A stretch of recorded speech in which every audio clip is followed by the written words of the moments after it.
a ciki. Allahu nai addu'a ɗauke mai duk rikici, don fagimar masarautar nan bai da misali.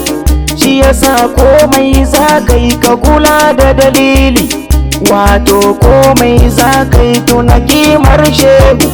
Shehu Abdullahi Gwandu a dukkan sulhu, duk mai jagoranci na gida ko yaushe ya rike shehu da gaske, kar ya bari ya gushe.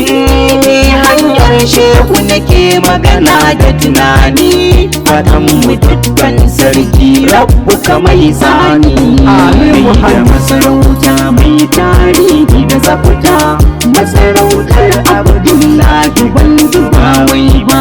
Kuma ce sarkin Gwandu, kuma ce sarkin Gwandu, akwai wazirin Gwandu, akwai wazirin Gwandu, sai magajin garin Gwandu, sai magajin garin Gwandu, magajin rafin Gwandu, magajin rafin Gwandu, daga ladiman Gwandu, daga ladiman Gwandu, ku ce da walin Gwandu, ku ce da walin Gwandu, sarkin fadar Gwandu, sarkin fadar Gwandu, ga sarkin kudin Gwandu, ga sarkin kudin Gwandu, bunun Gwandu iyan Gwandu, bunun Gwandu iyan Gwandu, magatakardar Gwandu, sakatare dan Gwandu. Allah ya kara ɗaukaka. Masarauta mai tarihi da tsafta, masarautar Abdullahi Gwandu ba wai ba.